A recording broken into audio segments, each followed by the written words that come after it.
La Russie constitue une menace permanente pour l'Union européenne, a affirmé la Finlande, qui a accueilli un sommet sur la sécurité et l'immigration en présence de la première ministre Giorgia Meloni, de la patronne de la diplomatie européenne Kaja Kallas et de ses homologues suédois. Ah oui, comment la Russie constitue une menace permanente? Le premier ministre finlandais a affirmé cela.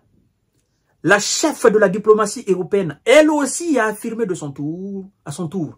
Nous allons voir ça tout à l'heure. Pourquoi ils le disent et qu'est-ce qu'il faut pour ne plus que la Russie soit une menace permanente pour l'Union européenne.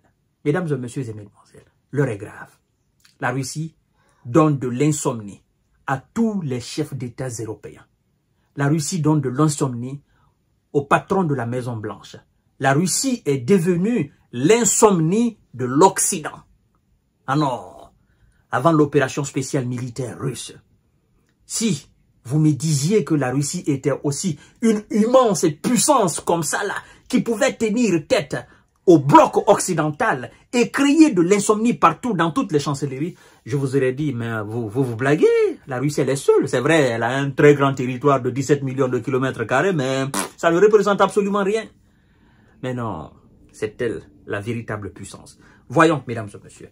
Mais avant tout, partagez la vidéo dans tous les groupes possibles. Continuez à vous abonner à ma chaîne YouTube Kanté Visionnaire. Devrait activer la cloche de notification pour ne plus rater mes émissions. Mais aussi, je vous invite à vous abonner à ma page Facebook, le Géopolitologue. Oui, nous sommes sur YouTube, nous sommes sur Facebook aussi.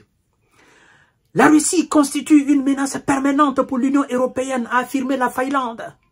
Le premier ministre finlandais, Petteri Orpo, a accueilli un sommet sur la sécurité et l'immigration en présence de la chef de la diplomatie européenne, Kaja Kallas, de la première ministre italienne Giorgia Meloni et de ses homologues suédois Ulf Kristersson et grec Kyriakos Mitsotakis. S'adressant aux journalistes, mesdames et messieurs, à l'issue de la réunion, monsieur le premier ministre finlandais Orpo a estimé que la situation en matière de sécurité a changé. La Russie constitue une menace permanente et dangereuse pour l'Union européenne. Et les pays européens, a-t-il déclaré, à la défense de l'Europe. La défense de l'Europe doit être renforcée par tous les moyens possibles. Nous devons poursuivre. Oui, il dit. Oui, nous devons explorer toutes les options financières, a poursuivi le chef du gouvernement finlandais sans mentionner de plan concret d'augmentation de budget. Et la patronne de la diplomatie européenne dit ceci. Nous allons d'abord faire lecture et puis vous allez comprendre. Madame Kaja Kallas a aussi, à son tour, affirmé que la Russie représente une menace directe pour la sécurité européenne, tout en notant que la sécurité comprend différents éléments. Elle dit, je cite, « Nous constatons dans toute l'Europe différentes attaques hybrides, qu'il s'agisse d'actes de sabotage, de cyberattaques, n'est-ce pas, de flottes fantômes dangereuses, de brouillages GPS, de dégâts causés aux câbles de télécommunication en mer Baltique, mais aussi une militarisation de la migration, a-t-elle ajouté. La Finlande a accusé Moscou d'orchestrer un afflux de migrants à sa frontière orientale avec la Russie, avec l'arrivée à l'automne 2023 d'environ 1000 clandestins. Monsieur Orpo, qui est le premier ministre finlandais, a déclaré que la sécurisation de la frontière longue de 1340 km de la Finlande avec la Russie est une question existentielle pour la Finlande et pour les autres membres de l'Union européenne et les alliés de l'OTAN. A également plaidé pour la poursuite du soutien à l'Ukraine aussi longtemps, autant que ce serait nécessaire. Fin de citation. Maintenant, voyons voir. Lorsqu'ils disent, d'abord, je dois vous souligner que la Finlande est un des derniers pays nouvellement entrés dans l'OTAN. Et les médias occidentaux étaient très contents de savoir que la Finlande fait dorénavant partie, n'est-ce pas, de l'Union européenne, mais aussi effectivement de l'OTAN. Et donc, ils ont dit, la Finlande avec ses forces armées, ça représente un pouvoir immense. Parce qu'ils ont dit, l'armée finlandaise, c'est une armée costaud. Donc, c'est une armée aussi qui est habituée au climat extrême. Donc, c'est une armée qui peut faire face aux forces armées russes dans cette partie, dans le nord. Vous comprenez? Et ça n'a pas duré. La Russie a déployé d'énormes défenses au niveau des 1300 km, 400 km qui la séparent de la Finlande. En fait, la Finlande et la Russie sont comme ça. Donc, du nord au sud de cette frontière, il y a 1340 km. La Russie, elle est grande.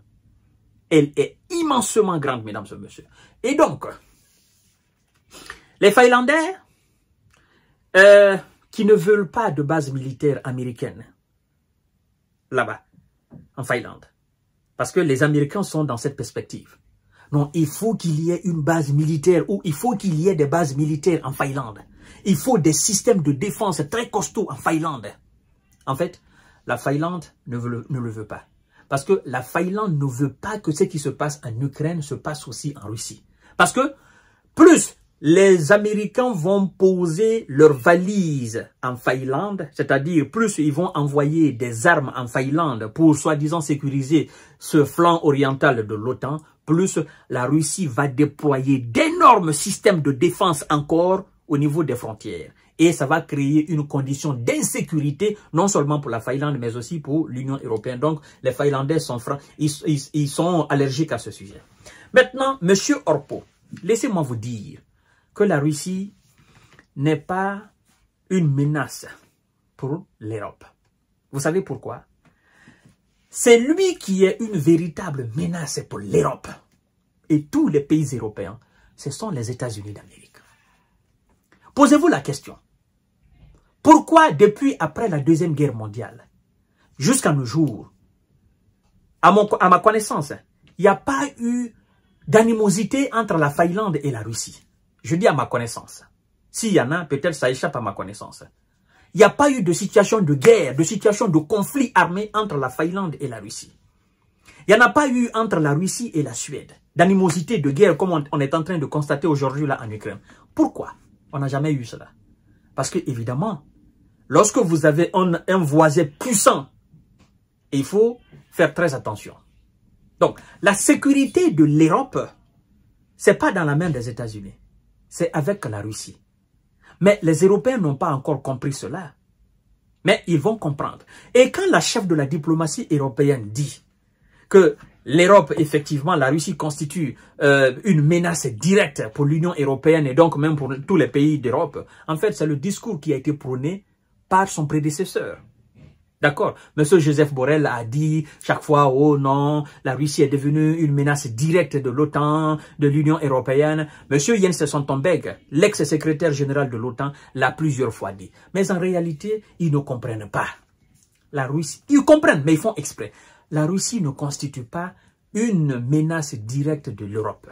Parce que, en fait, la Russie ne considère pas les pays européens. La Russie sait que sans les États-Unis d'Amérique, les pays d'Europe ne peuvent pas prendre l'initiative de déclarer une guerre n'importe où sur le territoire européen contre la Russie. La Russie, la Russie sait ça pertinemment. C'est pourquoi, dans le dossier ukrainien, la Russie dit notre interlocuteur direct, ce n'est pas la Grande-Bretagne, ce n'est pas la France, ce n'est pas l'Allemagne. Et lorsque vous retirez ces trois morceaux, ces trois gros morceaux du continent européen, donc de l'Union européenne, en fait, les autres pays là, c'est du chiffon devant la Russie.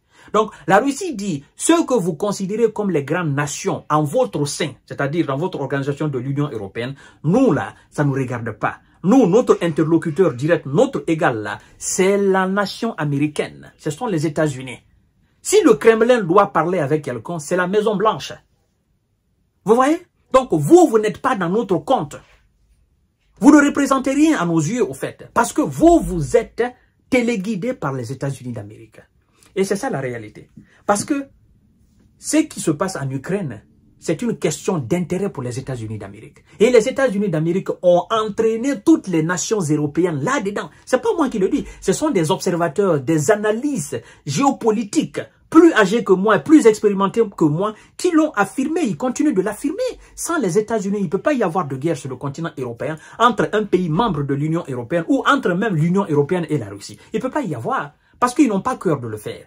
Ils sont conscients de ce que représente la Russie militairement. Mais puisque les États-Unis ont toujours voulu appauvrir l'Europe et faire de l'Europe une Europe dépendante des États-Unis exclusivement, ben, il faut créer un problème avec la Russie et en ce moment dépouiller les Européens en disant, bon, il faut renforcer vos défenses. Donc, il faut acheter les armes américaines. Donc, monsieur le Premier ministre, monsieur Orpo, madame la chef de la diplomatie européenne, sachez tout simplement que l'ennemi de l'Union européenne, ce sont les États-Unis d'Amérique. C'est lui qui constitue une menace directe de l'Union européenne et donc du continent européen, ce sont les États-Unis d'Amérique. C'est lui, ce sont les États-Unis d'Amérique qui vous plongent aujourd'hui dans une crise économique sur le continent européen.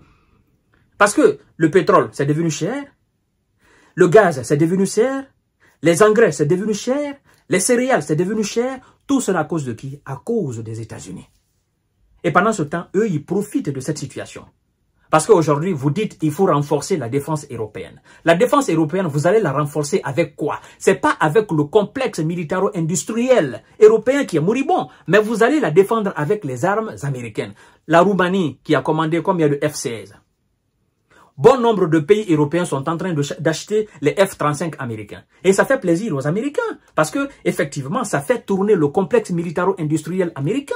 C'est de l'argent. L'Allemagne a acheté aussi des F-35. D'autres pays continuent d'acheter des F-35. Évidemment, ça fait plaisir aux États-Unis d'Amérique. C'est pourquoi ils ne veulent pas que cette situation s'arrête. Donc, s'il y a quelqu'un qui constitue effectivement une menace directe pour la sécurité européenne, parce que la sécurité européenne, c'est pas seulement dans le domaine de la défense, dans le domaine économique. L'Europe est aujourd'hui dans une insécurité économique. Et qui est-ce qui est à la base de cela? Ce sont les États-Unis d'Amérique, c'est pas la Russie.